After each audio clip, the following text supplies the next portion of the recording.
seguinte: quem deu crédito à nossa pregação? E quem foi que se manifestou o braço do Senhor? Porque foi subido como renovo perante ele, e como raiz de uma terra seca. Não tinha parecer nem formosura, e olhando de nós para nele, nenhuma beleza víamos para aqueles que desejamos. Era desprezado, o mais indigno entre os homens, homens de dores, experimentados nos trabalhos, e como um dos que os homens escondiam o rosto, era desprezado, e não fizemos dele caso algum. Verdadeiramente ele tomou sobre si as nossas enfermidades e as nossas dores ele levou sobre si, e nós o reputamos por aflito, ferido de Deus e oprimido. Mas ele foi ferido pelas nossas transgressões e moído pelas nossas iniquidades. O castigo que nos traz a paz estava sobre ele, e pelas suas pisaduras fomos sarados. Todos nós andamos desgarrados como ovelha, cada um se desvia pelo seu caminho, mas o Senhor fez cair sobre ele a iniquidade de nós todos. Ele foi oprimido, mas não abriu a boca. Como um cordeiro, como foi levado ao matadouro, e como a ovelha muda perante os seus tosqueneadores, ele não abriu a boca. Da opressão e do juízo ele foi tirado. E quem conta o tempo da sua vida? Porquanto foi cortado da terra dos viventes, e pelas transgressões do seu povo foi ele atingido. E se puseram a sua sepultura com os ímpios, com o rico da sua morte. Porquanto nunca fez injustiça, nem houve engano na sua boca. Todavia o Senhor agradou moê-lo, fazendo-o enfermar. Quando a sua alma se puser por expiação do pecado, verá a sua posteridade, e prolongará os seus dias, e bom prazer do Senhor prosperará nas suas mãos. O trabalho da sua alma ele verá e ficará satisfeito. Com o seu conhecimento, os meus servos, os justos, justificará a muitos, porque as iniquidades deles levará sobre si. Queria que vocês fechassem seus olhos e orassem em concordância comigo. Senhor Deus e Pai, nosso coração está preparado a sentir o Teu toque, o Teu cheiro e principalmente o Teu abraço, Pai. E mais uma vez eu te peço, Deus, prepara o nosso coração a ouvir apenas aquilo, Deus, que o Senhor quer, Deus. E não permita com que o nosso ego venha a ser bem maior, Pai, que a Tua palavra, Pai. Deus, venha me usando como canal de bênção, Deus, mas canal, Pai, que vá fortalecer a alma, Deus, e não apenas o ego, Deus. Então, Pai, mais uma vez, nosso coração está preparado para escutar a Tua palavra. E todos dizem?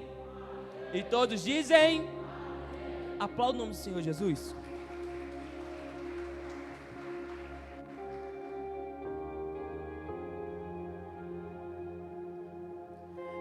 Deixa eu falar um pouquinho para você, mais que uma reflexão, porque querendo ou não, o capítulo aqui de Isaías, ele é autoexplicativo. E logo quando você, de tanto muita gente falar sobre que Isaías, ele foi um profeta messiânico que profetizava, certo? Profecias alertando sobre o futuro Messias, sem mesmo conhecer o Messias. E ele dá tanto detalhe do que poderia vir a acontecer, sem mesmo ter andado com o próprio Messias.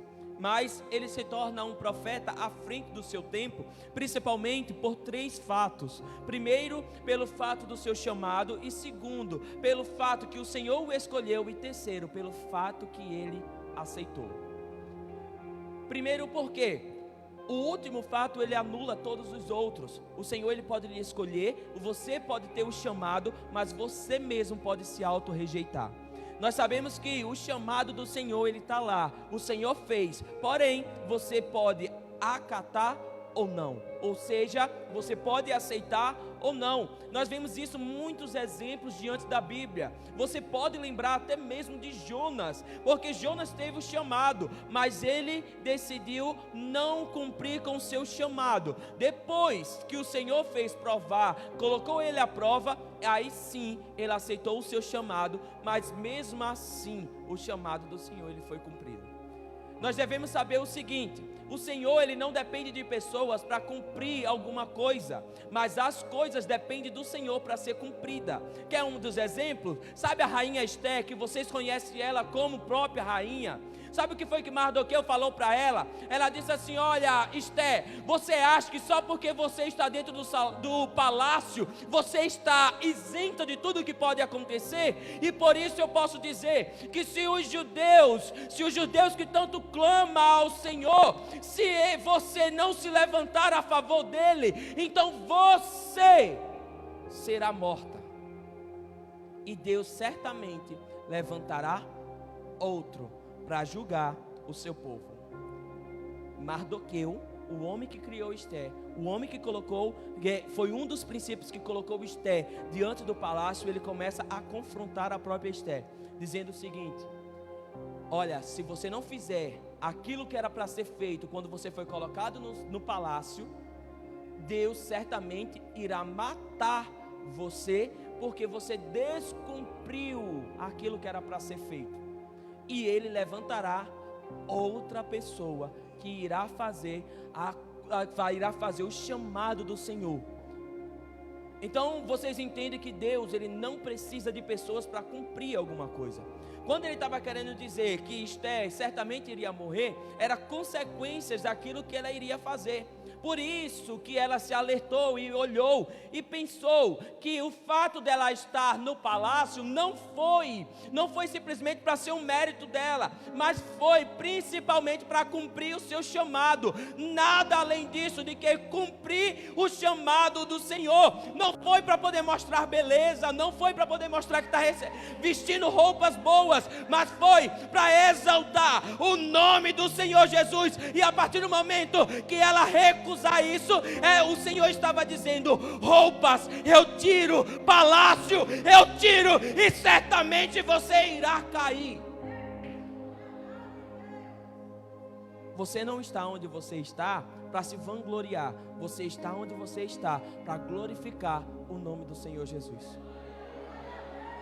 Então Isaías, ele veio aqui como um chamado diante do Senhor, e principalmente como um sim diante daquela população, diante daquele povo. Então Isaías, ele está como resposta, como um sim diante do seu chamado, como um sim de pregar sobre uma pessoa que ele nem sequer viu, ouviu, ou então simplesmente ele viria a se falar. Porque Isaías, ele não conheceu o Messias, ele não andou com o Messias, ele não testemunhou os milagres do Messias, mas mesmo assim ele clamava e ele professava sobre um homem que viria, salvaria o mundo. Mas mesmo sem ele conhecer, mas ele estava ali para fazer a vontade do Senhor. Não era para conhecer as coisas sobrenaturais, ou então entender e desvendar, mas era simplesmente fazer a vontade do Senhor. Não era nada além disso. Não era para tentar desvendar, não era para tentar entender, não era para poder fazer isso. Era simplesmente fazer a vontade do Senhor. Aqui em Isaías 53 é um dos versículos grandiosos. E se caso você quiser ler em casa, olhar e começar a ler, principalmente, você vai ver que o próprio Isaías, ele fala do Messias como se fosse uma introdução, um desenvolvimento e uma conclusão.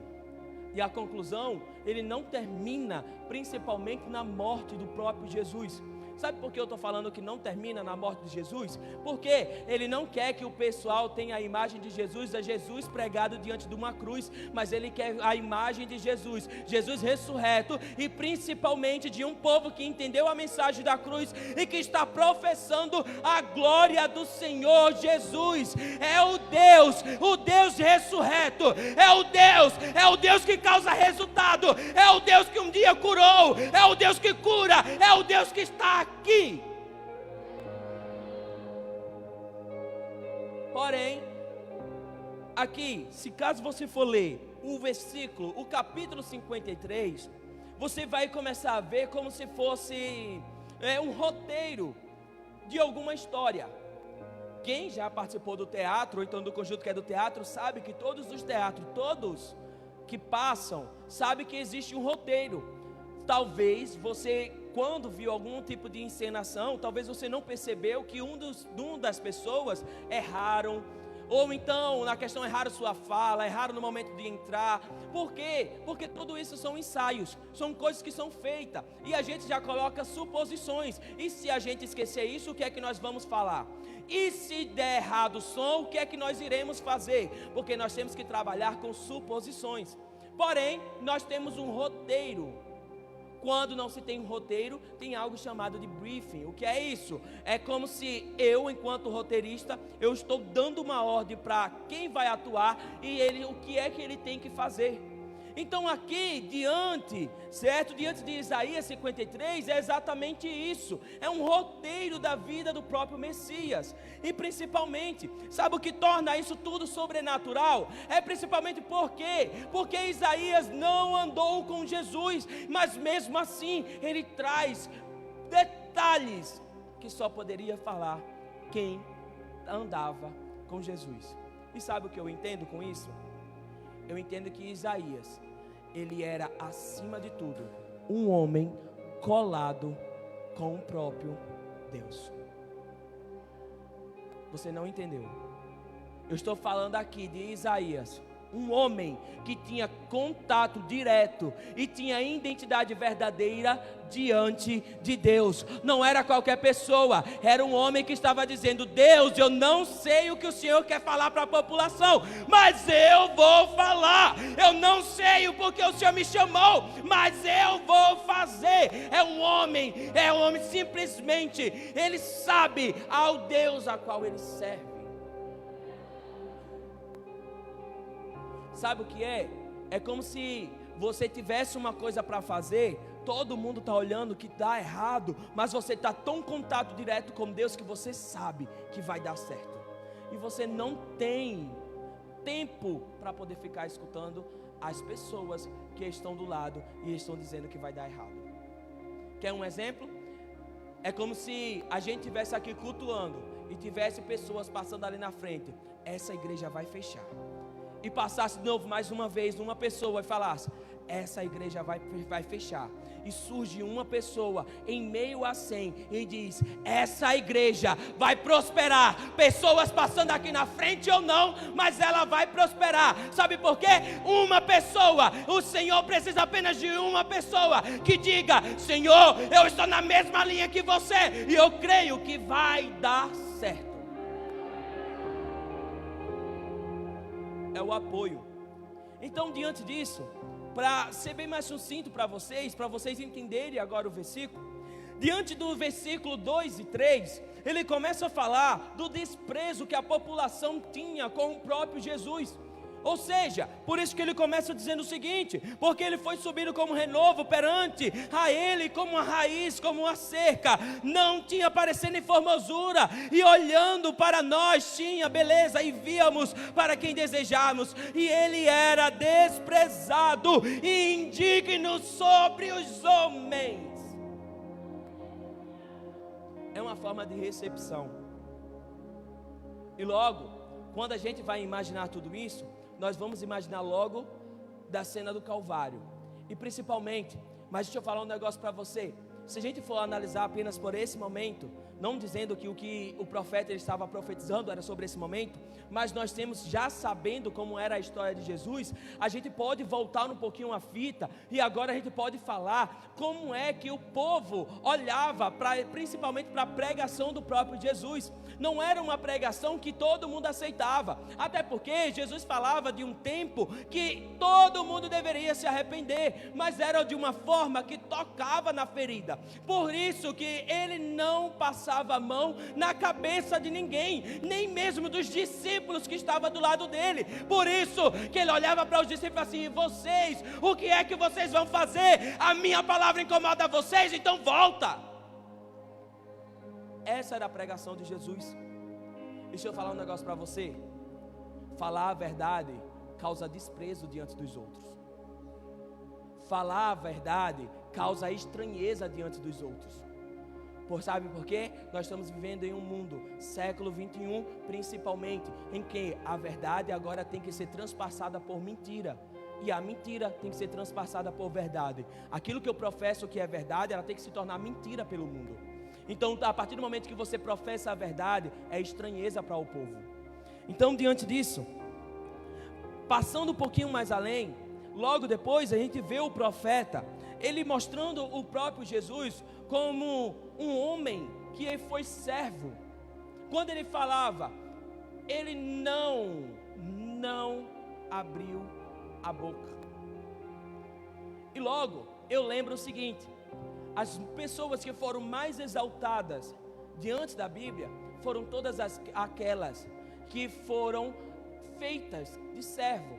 Érica já tinha deixado aqui uma pregação sobre uma mulher, você vai lembrar, sobre uma mulher que rompeu protocolos e chorou aos pés de Jesus. Mas não foi de qualquer jeito, porque aquilo que aquela mulher fez, ela sabia como é que o povo tratava diante da hierarquia.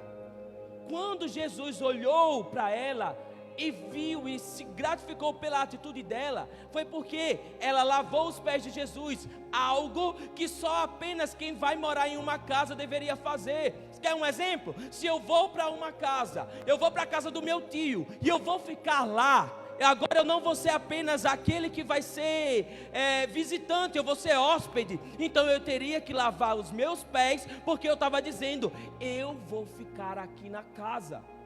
E principalmente, quando eu beijava os pés de alguém, eu estava querendo dizer, ele é um rei, eu tenho que dar reverência para ele. Então, sabe o que aquela mulher estava querendo dizer? Jesus, olha para mim, eu sou uma mulher pecadora, eu quero perdão, mas acima de tudo, eu te trato não apenas como visitante, é hóspede, fica na minha casa, mas não sendo apenas hóspede, o Senhor é rei, e eu presto reverência diante do Senhor.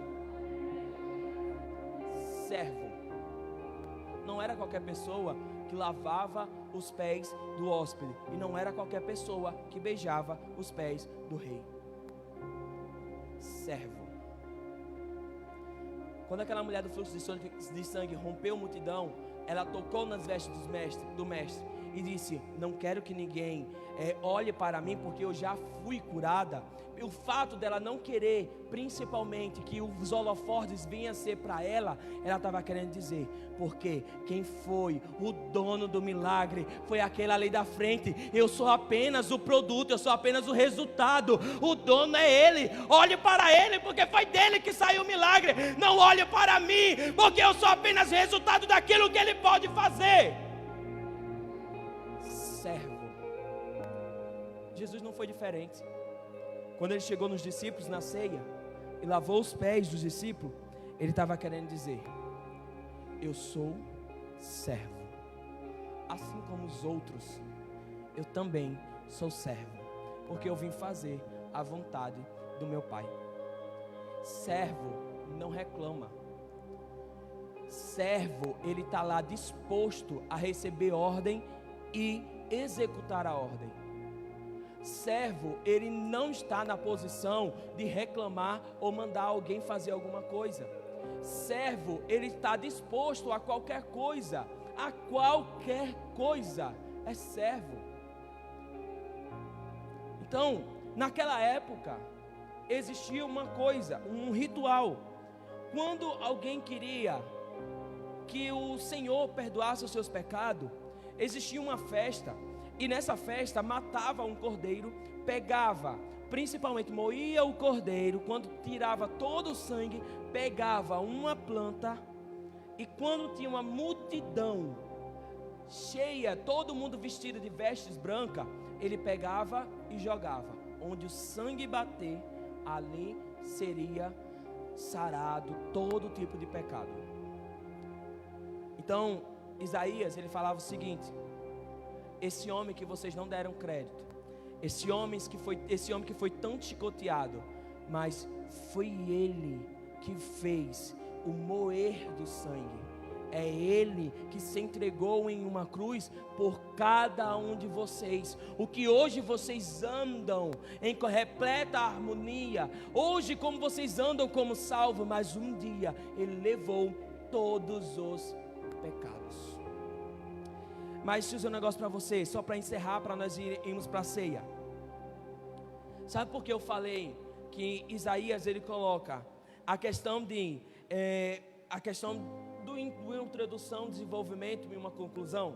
E a conclusão é uma promessa, porque ele fala o seguinte, lá no versículo 11, 53, 11, ele diz o seguinte: o trabalho da sua alma ele verá e ficará satisfeito com o seu conhecimento, e o meu servo, o justo, justificará a muitos, porque as iniquidades deles levou sobre si. Sabe o que ele estava querendo dizer? Como o próprio Jesus, como Messias, ele mesmo não abriu a boca, acima de tudo, ele ficará feliz por cada um dos seus servos, porque o penoso trabalho, aquilo tudo que ele fez, a rejeição e principalmente ter servido ao Senhor, porém diante de tudo isso, foi bom, porque hoje você está aqui glorificando o nome dEle, e principalmente você está exaltando o nome dEle e multiplicando a palavra do céu. O resultado, a conclusão de Isaías é para você que Jesus olha e diz: valeu a pena ter morrido, valeu a pena ter rejeitado o céu, valeu a pena, valeu a pena, valeu a pena. Culto de Santa Ceia não é qualquer coisa, é para dizer, é para Jesus olhar para você e dizer: valeu a pena. Valeu a pena ter recebido cuspe na cara, valeu a pena ter recebido coroa de espinho, valeu a pena ser chicoteado. Vamos tirar aqui em questão da via dolorosa, vamos voltar antes. Valeu a pena ter sido rejeitado pelos seus, valeu a pena ninguém ter dado crédito enquanto a pregação, porque hoje nós glorificamos até mesmo uma parábola que Jesus fala. Hoje nós glorificamos e vemos glória diante disso, coisa que ninguém olhava para Jesus. Até mesmo se eu chegar aqui e falar da parábola do joio, que é uma parábola forte, vocês glorificam, então valeu a pena. Amém? Eu queria que você olhasse para Jesus, não apenas aquele Jesus que foi crucificado na cruz, e olhando como se isso fosse a pior coisa que já teria acontecido. Mas deixa eu dizer um negócio para você. Sabe o que é a pior coisa? É você ter deixado o reino dos céus, ter vindo à terra, ter expiado, por isso que ele falou expiatório do pecado, ter visto como é o pecado, e principalmente ter passado pela via dolorosa. Então olhe, e principalmente o sacrifício de Jesus de ter negado tudo aquilo no céu por cada um de vocês. Amém? Queria que a igreja se pusesse de pé. Ministério Louvor.